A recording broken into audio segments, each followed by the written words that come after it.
The check presentation for Chris Barnes, $10,000 richer. Jeff Reese, the CEO of the PBA, and the Barnes boys, there to celebrate. Here's Barnes in the 10th. 1, 2, and the money shot. And Randy with Chris. That was spectacular. What did that feel like? Man, you don't get many chances at that, and I'm just telling myself to just enjoy it. There's times in my life and in my career where I didn't enjoy that moment very much, and I didn't embrace it and didn't perform very well, but that was one of the better ones right there. The kids knew something, huh? With the sign? Check out that sign. Evidently, they've been writing 187 at other times. I'm not sure, but they called their shot beforehand. It's I need to keep them around. They're my good luck charms. Congratulations. Thanks. Team Barnes not done yet. They're looking for another reason to celebrate. As Chris will take on Jason Belmonte when our coverage of the World Series of Bowling returns to Las Vegas. The title match of the GEICO PBA Shark Open, Chris Barnes versus Belmo.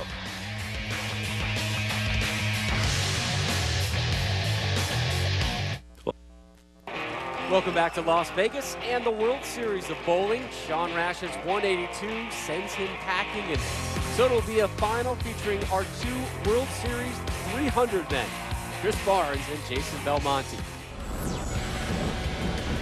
In January, Belmo became the 21st man in history to shoot a 300 on television. And then moments ago, Barnes duplicated the feat, and now those two set to square off for a title. But before we get started, Randy, with our keys to victory, brought to you by the makers of Alka-Seltzer Plus Liquid Gels. Well, Chris Barnes has to hope for not having a monumental letdown after such a huge high. And Jason Belmonte, he needs to figure out a way to strike more, because it's obvious Chris Barnes is going to bowl a big game. First game was in the 230s, last game perfection. Belmonte better figure something out and start striking. 215 for Jason last game, a 25 pin improvement from match 1. Oi. That was a pretty good oi.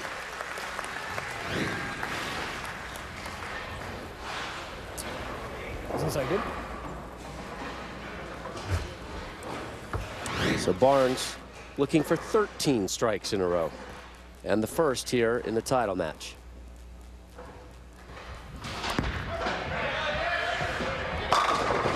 Hasn't lost it. His ball reaction is so super clean. I mean, it looks like it feeds through the front part of the lane easily. It gets to the middle part of the lane, starts to true up, and then it's just a nice soft arc in the back part of the lane. Nothing crazy. You don't see one ball skidding out to the right and another ball snapping and going dead left. He's got the right recipe, this guy. He knows what he's doing.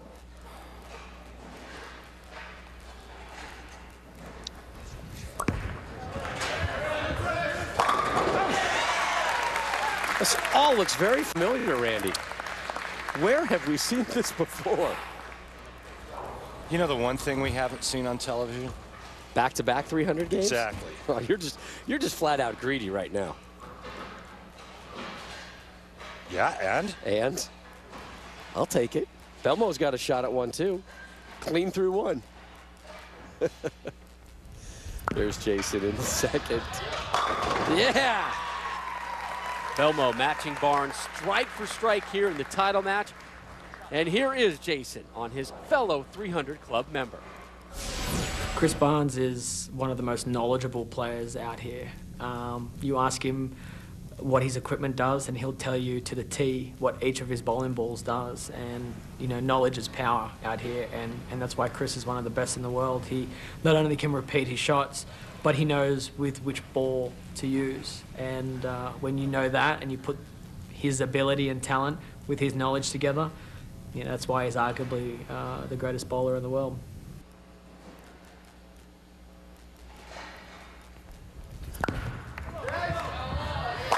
Three for three. There's Jason Belmonte. taking advantage of that, Brooklyn. Will Chris Barnes not strike?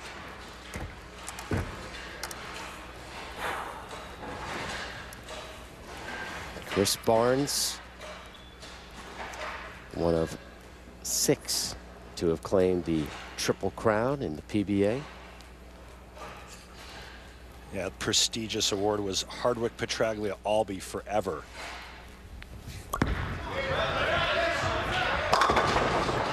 on, yeah! Check 4-9, baby! When it's working, it's working! Somebody, quick, take him down to the casino floor, now! He's got some serious mojo going. And if you don't believe me, watch this. Trip the 4 into the 9. That's audacious. 15 straight strikes.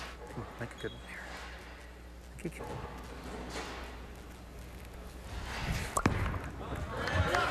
Good. How dare you 10-pin? Who do you think you are? What a run. Yeah, good stuff there. By one of the best that's ever thrown a bowling ball down the lane. Good stuff. This is a good shot as well. Shouldn't have moved. You hear what he said? He said he shouldn't have moved. He's anticipating breakdown moving before he goes through the nose. Push. He hasn't shot at too many of those. It's been almost a game and a half since he had a spare attempt. Give the guy a break. You hear what he said when he went to the seat? I'm rusty. Things you can get away when you've just rolled a 300 game. Jason Belmonte in the 4th. Up 1.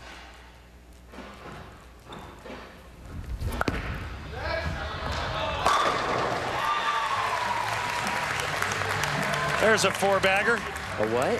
4-bagger. What? 4-bagger. Ham bone. Jason Belmonte makes a big adjustment from the last game to this game, goes to a super strong bowling ball, jumps way in, and now he's perfect through 4. Yeah, he only had 5 strikes in his last match, 1 triple, and here he is dropping in the opening 4. I mean, he barely got by the first game, the first match. A 190.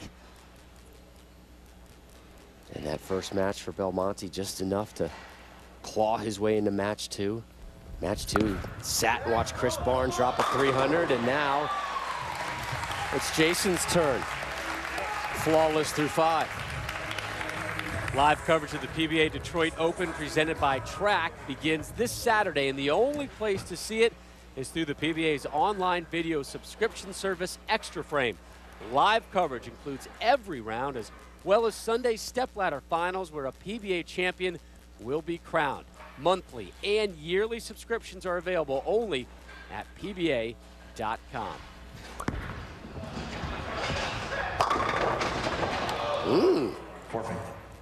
Leaves the 4-pin here in the title match.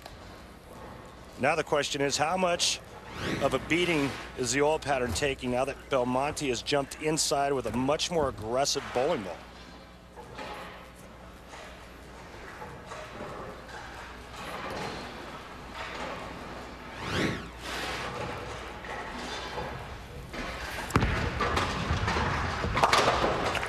A little better.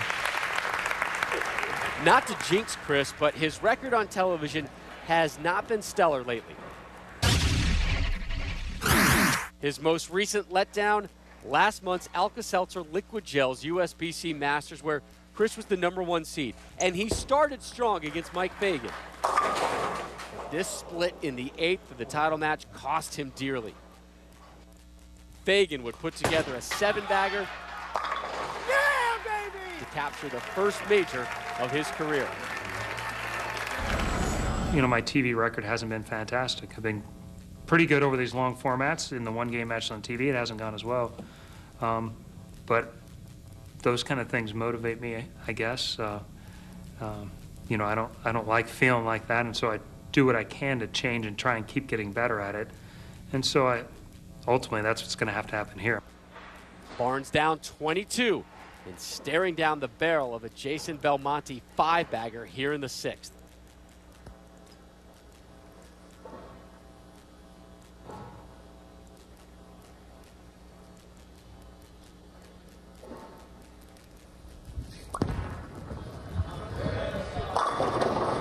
Messenger. Not enough on its tail to drop the 10-pin. Almost got one of his strikes. I don't get him over there very often. Comes the head pin, but it's in front of the 10. Leans on it a bit. Right now, Chris Barnes having to micromanage and figure out a way to increase his pin carry back to where it was a game ago.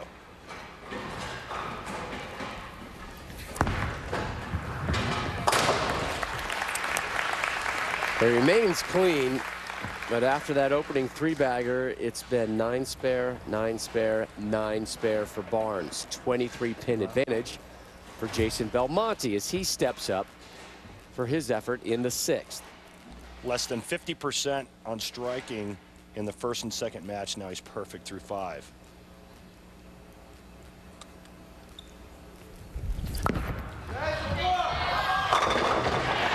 Ew. Nasty. I mean, that just went in there and just thumped about 10 of those little white sticks. Watch this.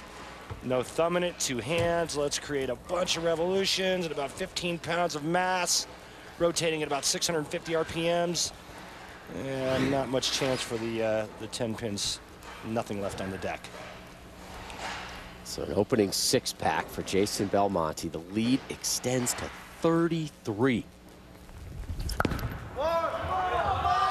7 in a row. And Belmo, is he teasing us here? Does he have another perfect game in him? 43-pin advantage in the title match here at the GEICO PBA Shark Open.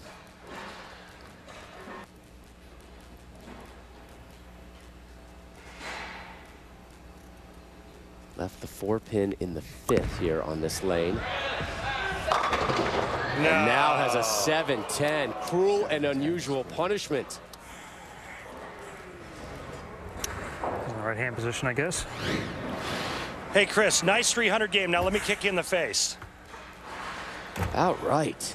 Boy, it just does. What a cruel sport at times. This guy hasn't missed the pocket in 19 shots. And now he leaves the pocket 7-10. His angle's changed just enough to affect pin carry. Belmonte's angle's gotten that much better.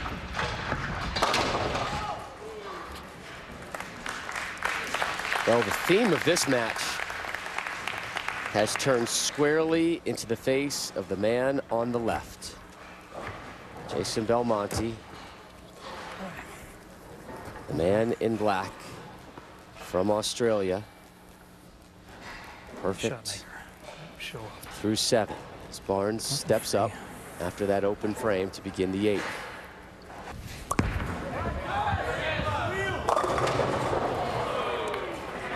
Oh, that didn't work either. Wow. Smallest things. When Belmonte moved in, the stronger ball completely caved in Chris Barnes' ball reaction.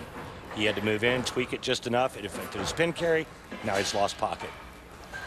Belmonte, on the other hand, is perfect through 7. And another open frame. When it rains, it pours. And it was pouring in match number 2. Pouring strikes. You want to talk about a 180-degree turnaround. As good as it was the last game, it's equally as bad this game for Chris Barnes. Yeah, that. And he hasn't bowled bad. He hasn't thrown a bad shot. That pendulum. Except the spare attempt. Pendulum of emotion can swing violently. Belmo in the 8th, looking for 8 in a row. Wide right. It was a good go. That looked extremely fast. And he'll have to be satisfied with just one 300 game at this year's World Series, at least so far.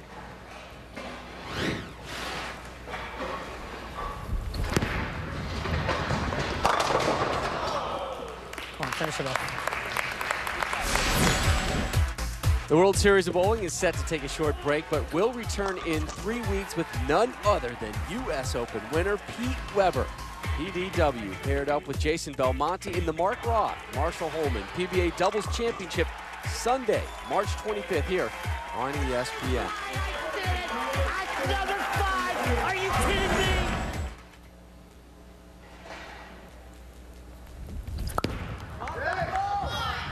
And that's how you do it. Jason Belmonte, your winner, the Geico Shark Championship. And another World Series of Bowling title for Belmo.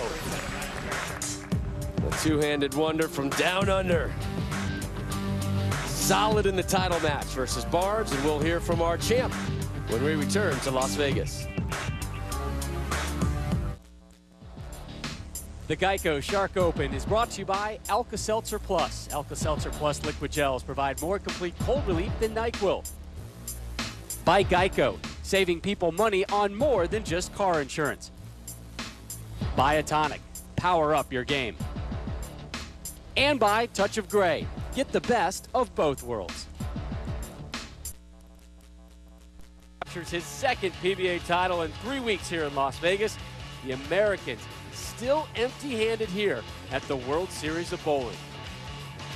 Time now for the Geico Championship recap. Match number 1.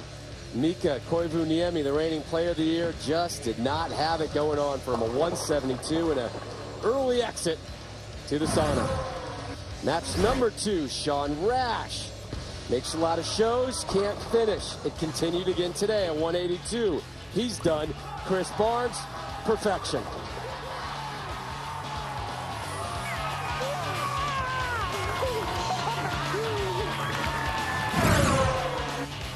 Title game, different story. Jason Belmonte was perfect through 7. Dropped another one in the 9th, and he took a 243, 213, 30-pin win. He's standing by with Randall. Jason, congratulations on another win on the Animal Patterns. Let's talk about the big adjustment you made in the title match, going to a stronger ball, moving deeper inside. How much of that adjustment do you think affected what Chris Barnes was doing? Mate, to be honest, I have no idea. I was looking for the right look for me. In the first and second games, I went from a pin-down Marvel Pearl to a pin-up Marvel Pearl, and my speed had to be absolutely perfect. So I was talking to Chris Schlemmer and Del Ballard later on and said, look, I think I need to go to something stronger, throw it a little harder, and try and mix those puppies up down there, because after shooting 300, I knew that Chris was still going to bowl a decent game, and I wasn't prepared well, I didn't think I was going to be good enough to shoot high enough from doing what I was doing. So had a guess, and it paid off. Nice adjustment. Congratulations. Cheers, mate. I really appreciate it. So Chris Barnes makes history in match 2, but didn't have enough in the championship match. March 25th, we're back, 2:30 Eastern here on ESPN. Little doubles action. The Mark Rock, Marshall Holman PBA Doubles Championship from Las Vegas. Chris Barnes, reason to celebrate. Ditto for Jason Belmonte. For Randy Peterson and our entire crew, I'm Rob Stone. This has been a presentation of ESPN, the worldwide leader in sports.